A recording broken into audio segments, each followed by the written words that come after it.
Greetings, Dr. Muhammad here with the Dr. Muhammad Experience at Howard University. Today we are excited to welcome you to the Children of Incarcerated Parents National Study on Resilience and Success. For this 3-day virtual conference, you all have access to a plethora of information, but I am excited to welcome you to our virtual book exhibit.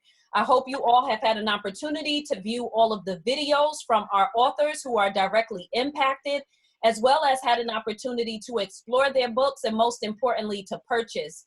I'm excited about this particular publication, which is forthcoming, so you can place your orders in advance. If you are professors, you can review a copy, but we actually have Dr. Willingham with us today, who was our keynote presenter for day one of the plenary session to end the conference for day one. Today, we're going to have an author meets critic, and we'll get to know a little bit about what went into creating this specific publication. Welcome, Dr. Willingham. How are you? I'm fine, Dr. Muhammad. Thank you for having me. Absolutely. If you could just introduce yourself, briefly. You've done a lot. On the website, we do have your bio, so hopefully individuals will go and look at that. But can you just share a little bit about what you're doing now and the current projects that you're working on? Sure. So as I've said before, Dr. Breea Willingham, and I'm an associate professor at SUNY Plattsburgh, way upstate New York, and I teach in the criminal justice department there. So I teach courses on punishment in society, women in the criminal justice system, race, crime, and justice, and media, crime, and criminal justice, and wrongful convictions. So my teaching and my research, I like to make sure that they are connected so that I am able to bring my work that I do as a researcher into my classroom. So one of the ways in which I did that was through a special topics course I taught a couple years ago called Higher Education in Prison. And so the purpose of that was several purposes of that. But one was to give the students the perspective, a different perspective of mass incarceration, in looking at the issues of mass incarceration through the lens of higher education, and how higher education works inside of prisons to help reduce actually mass incarceration, and one of the ways in which it does that. Also, my work with really looking at mass incarceration and looking at the issues of prison from a more sociological perspective, and looking at how prisons impact communities and families, which led to my my text, Punishment in Society, which is based on the class that I teach. So I'm really, in all the work that I do, I'm really interested in not necessarily looking at how prisons work, as far as, this is a warden, or this is a correctional officer, or, those types of things, but really how the people who are both living and working inside, and the families of the incarcerated, how they experience prison, because we all experience prison in one way or the other. Interesting, very interesting. So as I see here, this will be available in 2021. What classes do you think this would be good for? Was it targeted towards undergraduate, graduate? Can practitioners use it? How do you envision it being used? Well, it can be used in, of course, criminal justice and criminology courses, but also in sociology courses, or in gender women studies courses, particularly those courses that look at families. I would say those are the primary ones. So criminology, criminal justice, sociology, and gender women studies. So those are the types of courses that I had in mind when I was, choosing the readings for this anthology. Okay. And, all right. yeah, and so the purpose of this anthology was really just the same purpose that I use for my class, and that is, again, to give a different perspective about what it means to punish someone in our society. So I chose the readings that pertain to incarceration's impact on communities as a whole, but then also on families in particular and on children as well, the economic impact of punishment on society. So again, there are no readings in here that look at the prison itself as in, how prison works, but all of the reasons, all the readings I chose were to drive home that once someone is incarcerated, that is not the end of the story. In fact, it is the beginning of the story, because there are so many other lives that are impacted by incarceration. Interesting. I know for your keynote, which was phenomenal, that you talked about prison being your family business. Is that chapter actually included in this book? Yes, and that is actually the second chapter that I included. And in that reading, again, it's looking at the relationship between incarcerated Black fathers and their children, and how that incarceration impacts that relationship. And so I told that story through my perspective as a Black woman with incarcerated relatives. At that time, it was my father, my brother, and my nephew. But now it's just my brother and my nephew. And also through some stories of some of the men who are incarcerated in several prisons across the country, who I had an opportunity to communicate with and get their experiences about what it means to them to be a father in prison, and if it's even possible to be a father in prison. So it was a lot of interesting, to say the least, experiences that they described in which I write about. Nice. So for the 3 days of the conference, as you know, we've been engaging in dialogue about, resilience, success, and triumphs, and really trying to get individuals to understand those that are directly impacted, as well as people that are scholars and doing work in the area, or even practitioners, the importance of empowering individuals to share their narrative. How was it for you in sharing your narrative in that chapter for that article? Yeah, it was hard. It was a cathartic process, to say the least. The way that it came about is I had done a fellowship at Ohio State University back in 2005, and this is when I was still in journalism. And so it was a fellowship for mid-career journalists. And so the whole purpose was to give us time to work on a project. And so my project at that time was looking at the anniversary of the Million Man March, the first Million Man March, from the perspective of a Black woman whose relatives were incarcerated. And so as I was writing that, that's when it first hit me that all of this work and everything that would become my work after that was just as much about me as it was about the men in my family who were incarcerated and all of the other families like mine.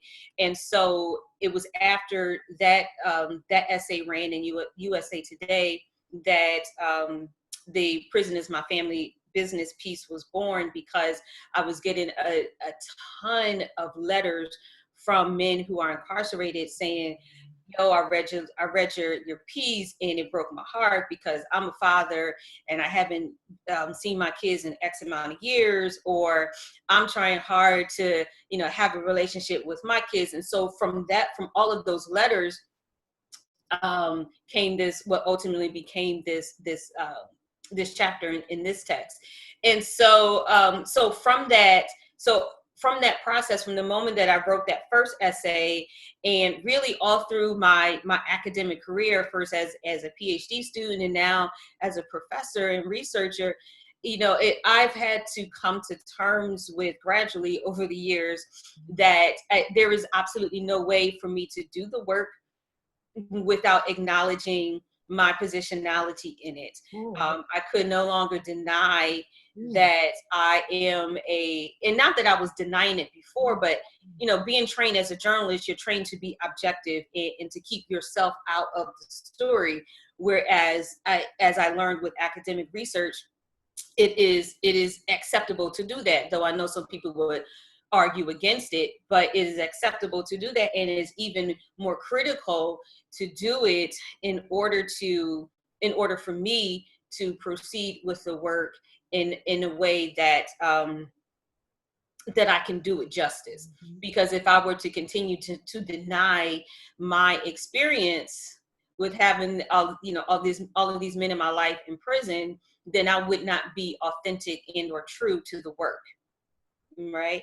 And then I would not have been able to tell the story that I did during my talk yesterday. So it's just something that I had to learn to accept, and it doesn't make it any easier. Well, it's easier than it was when I first started, but it's still hard because it's still, every time I sit down to write about it, which I'm writing about this weekend for a different project as well, is, it sometimes it's like pulling the scab off of a wound that hasn't quite healed yet. So it is, and then, as my brother and my nephew get older, as we all get older, my relationships with them are changing, and they're shifting. And so, so again, what does that mean for me as both their sister and their aunt, but then also as the researcher, and then, the relationship with my father, how did that change my perspective? So it is ongoing, and so I'm always learning as I'm writing about it and as I'm doing the work. So it's never ending. It's never ending. And it continues to go on. And so, can we expect to see other directly impacted scholars have pieces in here as well? Yes. Let me refresh my memory about who's in here. So I believe the reading 11, How Mass Incarceration Underdevelops Latino Communities by Spirit. I believe he's directly impacted. The San Francisco Children of Incarcerated Parents Partnership, I believe that's partly made up of directly impacted people as well. And the others, I'm not quite sure, but I believe, so those that I named, I believe, are directly impacted. Wow, thank you. And as I was searching through the site, I noticed that there was an article on a national exhibit on incarceration, and I just want to pull that up and just have you talk a little bit about what this was. How can participants learn a little bit more about this?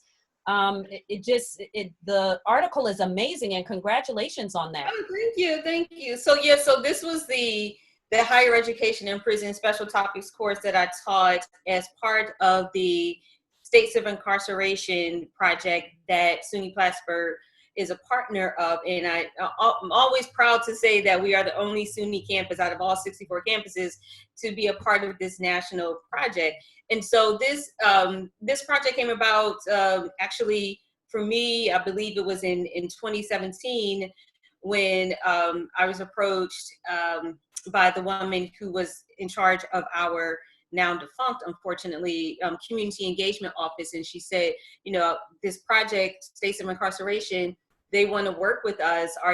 Seems right up your alley. Are you interested? And I said, of course. So it is a project, a national project that's made of created by 800 different people, I believe, from across the country. And, it's colleges and universities who partner to look at the issue of mass incarceration from their local perspective. So I chose, obviously, higher education and prison because our campus is just 20 miles from a maximum security prison here. And there has never been an education partnership between SUNY Plattsburgh and Clinton Correctional Facility. And I've always been curious about why these two state institutions have never had a partnership other than employment partnerships from, secretaries who work there who then sometimes come to our campus to work.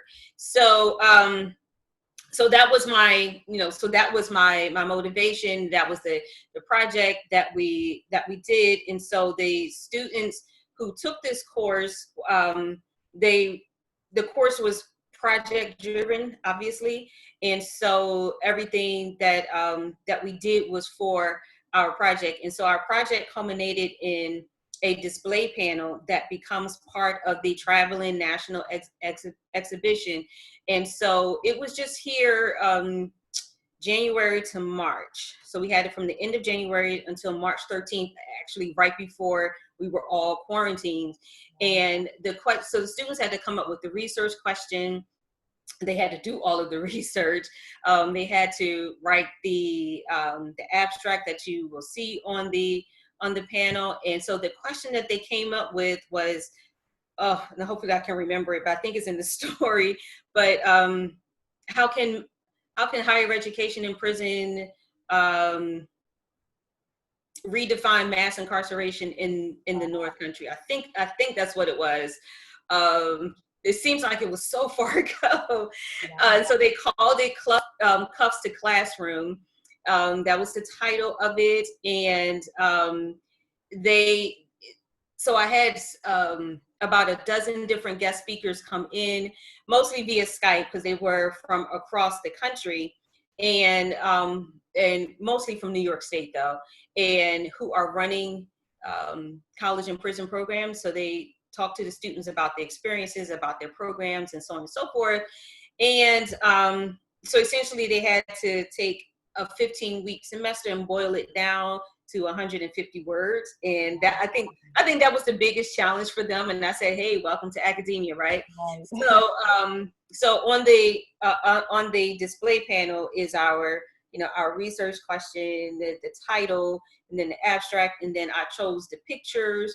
Because the pictures too have to tell a story. So I went to a historical society and got some pictures from them, and then pictures from other sources as well. So just to illustrate how, particularly in New York State, how higher education in prison has evolved. And so, and then at the bottom of the display panel is another section called Our Point of View. And Our Point of View is where I included that the students in the beginning of the semester, they were split on, higher education in prison. Half said, yes, people in prison should have it. Other half said, no, they shouldn't. By the end of the semester, they were all on the same page. Wow. And so that's what I, included on the Our Point of View. And then I included a flip book that has all of the students' headshots, and then a quote. And the question they had to answer was, what does higher education in prison mean to you? And so the flip book includes all of their quotes. So it turned out really well. And the exhibit was here, like I said, from January to March. And now it becomes part of the National Traveling Exhibition. So from now on, whenever it goes to wherever it goes, everyone will get to see SUNY Plattsburgh's addition to it. And it was supposed to have been in West Virginia now, but that was postponed because of Corona until October. So when it goes to West Virginia University, and they do, they have their exhibit and all their programming, et cetera, when people come to view the exhibit, they'll see SUNY Plattsburgh's edition. And I don't know where it goes after that. I don't know if it's a next stop after West Virginia. I don't know who are the new partners now, but it was really exciting. And I have to say it is the best teaching experience I had out of my whole 15-year career of teaching.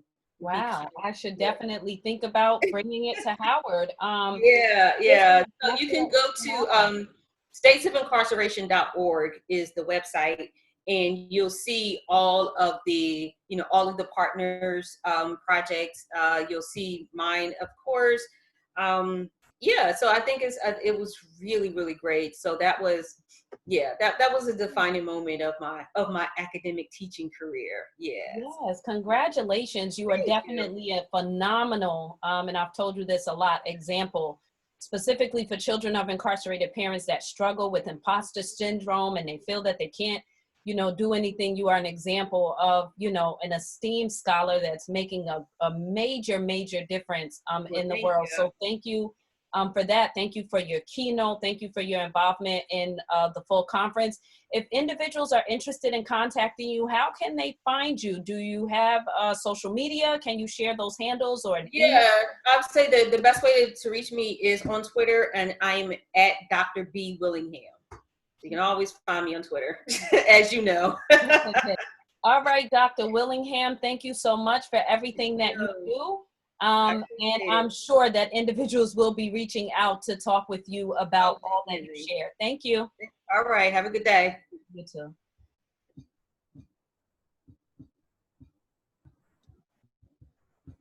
All right, cool.